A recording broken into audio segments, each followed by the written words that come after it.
અંજાર તાલુકાના સંગડ ગામે કેરેશ્વર સોસાયટીમાં રહેતા યુવકે ગળે ફાંસો ખાઈ મોતને વહાલું કર્યું હતું. કંડલા મરીન પોલીસ મથકેથી પ્રાપ્ત થતી વિગતો મુજબ કેરેશ્વર સોસાયટી સંગડ ખાતે રહેતા અજય આહિર પોતાના રૂમમાં ગળે ફાંસો ખાધો હતો, જેથી તેને સારવાર માટે રામબાગ હોસ્પિટલમાં ખસેડાયા હતા, જ્યાં ફરજ પરના તબીબે મૃત જાહેર કર્યા હતા. અજય નામના યુવકે કયા કારણોસર આ પગલું ભર્યું તેની આગળની તપાસ કંડલા મરીન પોલીસે હાથ ધરી છે. માંડવી તાલુકાના ભેરૈયા ગામના પાટિયા પાસે સ્કૂટરથી જઈ રહેલા ચાલકને કારે પૂર ઝડપે અને બેદરકારી રીતે ચલાવી ટક્કર મારી હતી, જેથી સ્કૂટર ચાલકને ગંભીર ઇજાઓ પહોંચતા મોત નીપજ્યું હતું. ગઢસીસા પોલીસ મથકેથી પ્રાપ્ત થતી વિગતો મુજબ ભેરૈયા ગામના પાટિયા પાસે નીતિન પટેલ પોતાનું સ્કૂટર લઈને જઈ રહ્યા હતા, ત્યારે કાર ચાલકે બેદરકારી રીતે પોતાની ગાડી હંકારીને નીતિન પટેલના સ્કૂટરને ટક્કર મારી હતી, જેથી તેઓ નીચે પટકાતા ગંભીર ઇજાઓ પહોંચતા મોત નીપજ્યું હતું. ગઢસીસા પોલીસે અકસ્માત મોતનો ગુનો નોંધીને આગળની કાર્યવાહી હાથ ધરી હતી. ભુજ ભચાઉ હાઈવે રોડ પર અકસ્માત થયો હતો. દાણેટી ગામના સેવાભાવી આધેડ પોતાની સ્કૂટી લઈને વાડીએ જતા હતા, ત્યારે આ અકસ્માત નડ્યો હતો. મળતી વિગતો મુજબ દેવજી બાલાસરા પોતાના કબજાની એક્ટિવા લઈને પુલિયો ક્રોસ કરતા હતા. એ દરમિયાન રોંગ સાઈડમાં આવતી મારુતિ સુપર કેરીએ એક્ટિવાને ટક્કર મારી હતી, જેમાં ગંભીર ઇજાઓના કારણે મોત થયું હતું. ચાલક સામે પદ્ધર પોલીસમાં ગુનો દાખલ કરવામાં આવ્યો છે. સેવાભાવીનું મોત થતા ગામમાં શોક ફેલાઈ ગયો હતો. ભુજના મહાવીરનગરમાં આપઘાતનો બનાવ સામે આવ્યો હતો. અહીં સુથારી કામની દુકાન ધરાવતા યુવાને કટ્ટર મશીનથી પોતાનું ગળું કાપી લેતા લોહીના રેલા વહી નીકળ્યા હતા. બનાવ અંગે પોલીસને જાણ થતાં પોલીસ પણ પહોંચી હતી. આ બનાવથી ભારે ચકચાર ફેલાઈ ગઈ હતી. આ બાબતે જાણવા મળતી વિગતો મુજબ ભુજના મહાવીરનગરમાં હેમકુંજ ખાતે ચામુંડા વુડન ફર્નિચર નામની દુકાન આવેલી છે. અહીં સુથારી કામ કરતા કારીગરે લાકડું કાપવાના કટ્ટર વડે પોતાનું ગળું કાપી આત્મહત્યા કરી હોવાનું પ્રાથમિક તબક્કે માનવામાં આવે છે. હતભાગી વાલદાસનગરમાં રહેતા 38 વર્ષીય ચેતન જોટાણીયા હોવાનું જાણવા મળ્યું છે. બનાવને પગલે લોકો સ્થળ પર એકત્ર થઈ ગયા હતા. એ ડિવિઝનના પીઆઈ હાર્દિક ત્રિવેદી સહિત પોલીસ કાફલો પણ ઘટના સ્થળે દોડી ગયો હતો. બનાવ પાછળનું કારણ અકબંધ છે. યુવાને જીકેમાં લઈ જવાયો હતો. હાલ તબક્કે આપઘાતનો કિસ્સો માનવામાં આવે છે, પરંતુ આ બનાવે ભારે ચકચાર જગાવી હતી. બીએસએફની ટુકડીના બટાલિયન જવાનો બોર્ડર પિલર નંબર 1139 નજીક વિસ્તારમાં પેટ્રોલિંગમાં હતા. તે દરમિયાન સામે પારથી ભારતીય સીમામાં ઘૂસણખોરી કરતા એક સમયે ઝડપી લીધો હતો. જોકે તેની પાસેથી માછીમારીના સાધનો સિવાય કોઈ શંકાસ્પદ મળી આવ્યું ન હતું. માછીમારીની આડમાં અનેક વખત ઘૂસણખોરીની પ્રવૃત્તિ સામે આવી ચૂકી છે. ત્યારે બીએસએફના જવાનોએ પિલર નંબર 1139 નજીકથી 22 વર્ષીય પાકિસ્તાનના કાળા ગુગડા ગામના બાહુબલી ઉમર નામના પાકિસ્તાની ઘૂસણખોરને ગ્રીક પાસેથી ઝડપી લીધો હતો. જોકે આ ઇસમ પાસેથી માછીમારીના સાધનો સિવાય અન્ય કોઈ શંકાસ્પદ ચીજ વસ્તુ મળી આવી ન હતી. અંજારમાં 30મી ડિસેમ્બરના મહિલા પોતાના ઘર પાસે કીડિયારું પૂરતા હતા. એ દરમિયાન મહિલા વેશમાં આવેલ આરોપીએ મહિલાની આંખમાં મરચા પાવડર નાખી લૂંટ ચલાવી હતી. ઘરનો મુખ્ય દરવાજો બંધ કરી ફરિયાદી સાથે મારકૂટ કરી હતી. ઉપરાંત ગળામાં રહેલી આશરે 2 તોલાની સોનાની ચેન ઝૂંટવી હતી અને તિજોરીમાંથી રોકડા ₹35,000 લૂંટી લેવા સાથે મહિલાને છરી મારી ઈજા પણ પહોંચાડી હતી. હુમલા અને લૂંટના બનાવે અંજાર શહેરમાં ભારે ચકચાર જગાવી હતી. ગુનાની ગંભીરતા સમજી પોલીસ વડા સાગર વાઘમારે બનાવ સ્થળની મુલાકાત લીધી હતી અને અંજાર ડીવાયએસપી મુકેશ ચૌધરીના વડપણમાં સીટની રચના કરી હતી. આ ટીમ દ્વારા અલગ અલગ વિસ્તારમાં તપાસ કરવામાં આવી હતી.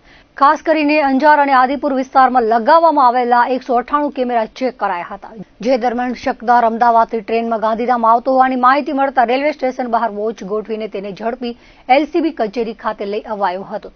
પૂછપરછ કરતા જાણવા મળ્યું હતું કે આરોપી મૂળ નખત્રાણાના સાયરા યક્ષ ગામનો છે. હાલે મેઘપર બોરીચીની કૈલાસ જ્યોત સોસાયટીમાં રહે છે. હર્ષ પટેલ નામના આરોપીએ કબૂલાત આપી હતી કે લૂંટેલી ચેન ગાંધીધામમાં બેન્કિંગ સર્કલ પાસે આવેલ ફેડ બેંકમાં ગીરવે મૂકી 55,000ની લોન લીધી છે. તેમજ બનાવ સમયે પહેરેલ લેડીઝ કુર્તો અને ચહેરા પર બાંધેલ દુપટ્ટો સાઈ રેસીડેન્સીની પાછળ બાવળોની ઝાડીમાં ફેંકી દીધા હોવાની કબૂલાત આપી હતી. આરોપીને ઝડપી અંજાર પોલીસના હવાલે કરાયો છે. તેમજ મુદ્દામાલ રિકવર કરવા માટે તજવીજ હાથ ધરવામાં આવી છે. કચ્છમાં ડ્રગ્સની બધી વધી રહી છે. અવારનવાર પોલીસ દ્વારા ચરસ ગાંજો પકડી લેવામાં આવતો હોય છે, પરંતુ હવે તો મોંઘેરું ગણાતા કોકેન, હેરોઇન, એમડી જેવા ડ્રગ્સ પણ પકડાઈ રહ્યા છે. થોડા સમય પહેલા ગાંધીધામ અને લાકડીયામાં પંજાબના શખ્સોને કોકેન સાથે પકડી લેવાયા હતા, જે બાદ હવે આ રેલો પશ્ચિમ કચ્છમાં પણ પહોંચ્યો હોય તે મુન્દ્રા પોલીસે કોકેન સાથે પંજાબના શખ્સને દબોચી લીધો હતો. આરોપીને કોર્ટમાં રજૂ કરાતા 10 દિવસના રિમાન્ડ મંજૂર કરવામાં આવ્યા છે. 1 ગ્રામ કોકેનની કિંમત 1 લાખ છે. આંતરરાષ્ટ્રીય બજાર પ્રમાણે 1 કિલોની કિંમત 10 કરોડ હોવાથી પોલીસે કબજે કરેલ 32.47 ગ્રામ કોકેનની કિંમત 32,47,000 આંકવામાં આવી છે. આ બાબતે જાણવા મળતી વિગતો મુજબ મુન્દ્રા પોલીસના હેડ કોન્સ્ટેબલ રોહિતગીરી ગુસાઈને બાતમી મળી હતી કે દેવાંગ ટાઉનશીપ શ્રીજીનગર ખાતે રહેતા આરોપીના કબજામાં કોકેન છે, જેથી પીઆઈઆર જે ઠુંબરની આગેવાનીમાં પોલીસ સ્ટાફે દરોડો પાડ્યો હતો. મૂળ પંજાબના તરણતારણ જિલ્લાના 39 વર્ષીય કુલદીપસિંહ શીખની ઝડપી લેતા તેના પેન્ટના ખિસ્સામાંથી પડીકી મળી આવી હતી, જે ડ્રગ્સ હોવાનું જણાઈ આવ્યું હતું. એફએસએલને બોલાવીને પરીક્ષણ કરાયું હતું, જેમાં આ માદક પદાર્થ કોકેન હોવાનું જાણવા મળ્યું હતું, જેથી 32.47 ગ્રામ કોકેન કબજે કરાયું હતું. ઘરમાં તપાસ કરતા અન્ય કોઈ વાંધાજનક વસ્તુ મળી ન હતી. પોલીસે આરોપીને ઝડપી મોબાઈલ, ટેબ્લેટ તેમજ રોકડા મળી 32,82,600 નો મુદ્દામાલ કબજે કર્યો છે. આરોપી સામે મુન્દ્રા પોલીસમાં એનડીપીએસની કલમ હેઠળ ફરિયાદ દાખલ કરવામાં આવી છે. દેશ વિદેશમાં કચ્છને અપાર લોકપ્રિયતા અપાવનાર ધોરડોનું સફેદ રણ આજે ઉત્તરાયણના આગલા દિવસે રંગબેરંગી પતંગોથી શોભી ઉઠ્યું હતું. આજે ધોરડોમાં રાજ્ય સરકાર અને પ્રવાસન વિભાગ દ્વારા પતંગોત્સવ 2025નું આયોજન કરાયું છે. દેશ વિદેશના પતંગબાજોએ ધોરડોના સફેદ રણમાં રંગબેરંગી અને અવનવી ડિઝાઇનની પતંગો ઉડાડી રંગત જમાવી હતી. કચ્છ પ્રવાસન વૈશ્વિક ખ્યાતિ અપાવવા માટે તત્કાલીન મુખ્યપ્રધાન નરેન્દ્રભાઈ મોદીએ ઘણા અલગ અલગ ઉત્સવો અને અવસરો ઉભા કર્યા હતા. તેમાંના 2 સૌથી વધારે લોકપ્રિય એવા કચ્છનો રણોત્સવ અને હાલમાં ચાલી રહેલો પતંગોત્સવ છે. ઉત્તરાયણ સમયે ગુજરાતમાં પતંગો ચગે છે, તે તહેવારી પરંપરાને જ પર્યટકોને આકર્ષવાનું સાધન બનાવી પતંગોત્સવનું આયોજન કરવામાં આવે છે. આ વખતે પણ અમદાવાદમાં મુખ્યપ્રધાન ભૂપેન્દ્ર પટેલના હસ્તે પતંગોત્સવનું ઉદ્ઘાટન થયું છે. ત્યારે આજથી કચ્છના ધોરડોમાં પણ પતંગોત્સવ શરૂ થયો છે. ધોરડોમાં સરસ મજાનું વાતાવરણ ઊભું થયું છે, જેમાં નીચે સફેદ રણ અને ઉપર પતંગોના રંગોથી આકાશ રંગાયેલું છે. કચ્છ કલેક્ટર અમિત અરોરા, જિલ્લા પંચાયત પ્રમુખ જનકસિંહ જાડેજા, ભુજના ધારાસભ્ય કેશુભાઈ પટેલ સહિતનાઓએ દેશ વિદેશના પતંગબાજોને મોમેન્ટો આપી આવકાર આપ્યો હતો. ઉપસ્થિત મહાનુભાવોએ કચ્છવાસીઓને ઉત્તરાયણના પર્વની આગોતરી શુભકામના પાઠવી હતી. આજે પવન માફકસર હોવાથી દેશ વિદેશના પતંગબાજોને પોતાના કરતબો દેખાડવાની મોજ પડી ગઈ હતી. તો સફેદ રણને માણવા આવેલા પ્રવાસીઓ પણ અવનવી પતંગોનો નજારો નિહાળી અભિભૂત થયા હતા. યુનેસ્કોએ જાહેર કરેલા બેસ્ટ ટુરિઝમ વિલેજ ધોરડો ખાતેના આંતરરાષ્ટ્રીય પતંગ મહોત્સવમાં Belarus, Bhutan, Colombia, Denmark, Hungary, Indonesia, Malta, Slovenia, Tunisia, તુર્કી સહિતના દેશ પતંગબાજો પોતાના કરતબ દેખાડવા આવી પહોંચ્યા છે. આ ઉપરાંત ભારતના મહારાષ્ટ્ર, ઓરિસ્સા, પશ્ચિમ બંગાળ, સિક્કિમમાંથી પણ પતંગબાજો અવનવી ડિઝાઇનની પતંગો સાથે ધોરડોના સફેદ રણમાં અનેરું આકર્ષણ જમાવ્યું હતું. ગુજરાત પ્રવાસન નિગમ લિમિટેડ અને કચ્છના વહીવટીતંત્ર દ્વારા સંયુક્ત ઉપક્રમે આયોજિત આંતરરાષ્ટ્રીય પતંગોત્સવમાં ધોરડોના સરપંચ, જિલ્લા વિકાસ અધિકારી, ભુજ પ્રાંત અધિકારી સહિત વિવિધ વહીવટીતંત્રના અધિકારીઓ ઉપસ્થિત રહ્યા હતા. ઉલ્લેખનીય છે કે વીકેન્ડ બાદ મંગળવારે ઉત્તરાયણની જાહેર રજા હોવાથી મિની વેકેશનનો લાભ લેવા કચ્છના સફેદ રણ સહિત પ્રવાસન સ્થળો પર મોટી સંખ્યામાં સહેલાણીઓ ઉમટી પડ્યા છે. આંતરરાષ્ટ્રીય પતંગ મહોત્સવનો શુભારંભ માન્ય જિલ્લા પંચાયતના પ્રમુખશ્રીની આગેવાનીમાં અને ધારાસભ્ય શ્રી ભુજની હાજરીમાં કરવામાં આવ્યું.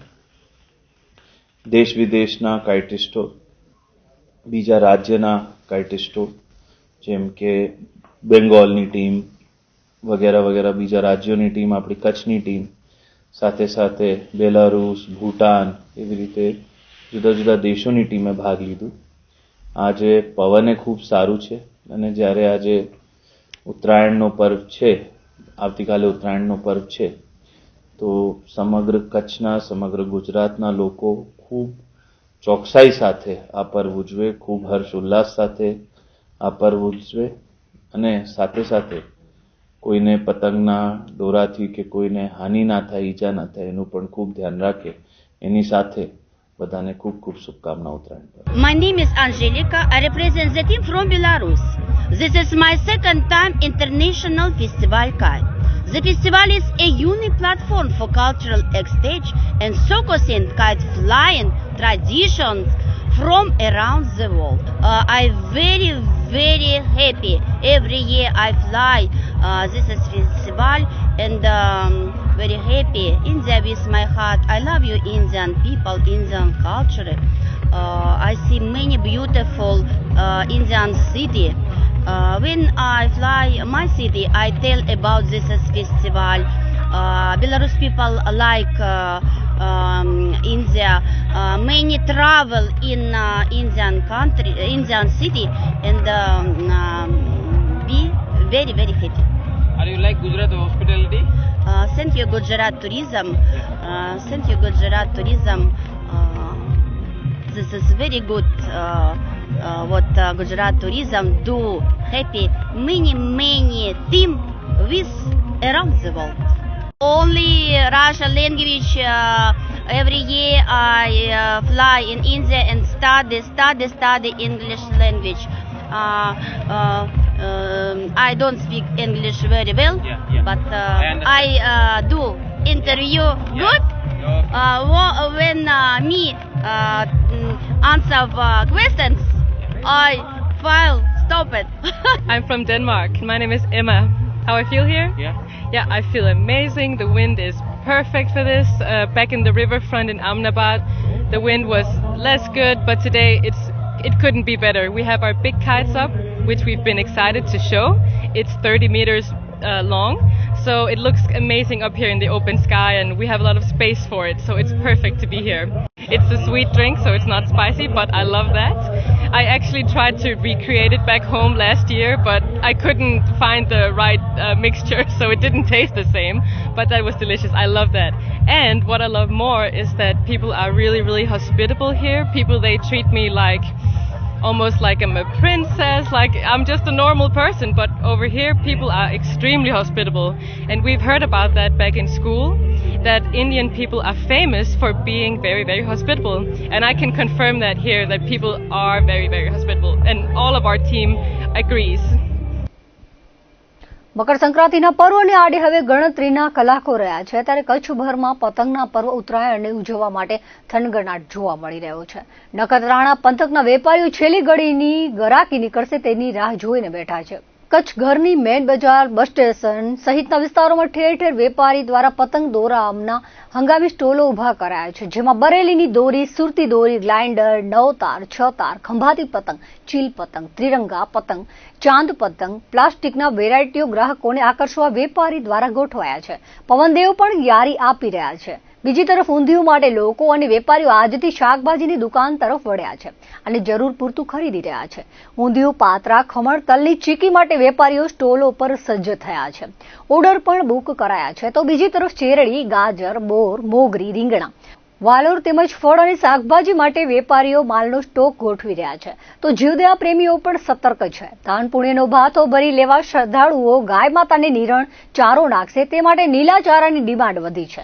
ભાવો પણ ઉત્તરાયણ સંલગ્ન ચીજવસ્તુના વધ્યા છે. ત્યારે લોકો 2025ના નવા વર્ષનો આવતો પ્રથમ તહેવાર મકર સંક્રાંતિને ઉત્સાહભેર ઉજવવા થનગની રહ્યા છે.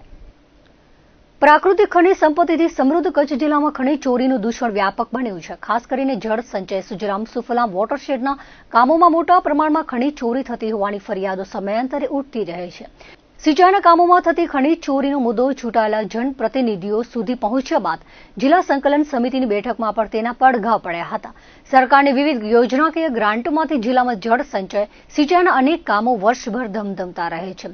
પશ્ચિમ કચ્છના છેવાડાના લખપત અને અબડાસા તાલુકામાં જળ સંચયના કામોમાં વ્યાપક ખનિજ ચોરીની ફરિયાદો બાદ જિલ્લા વહીવટી તંત્ર હરકતમાં આવ્યું છે.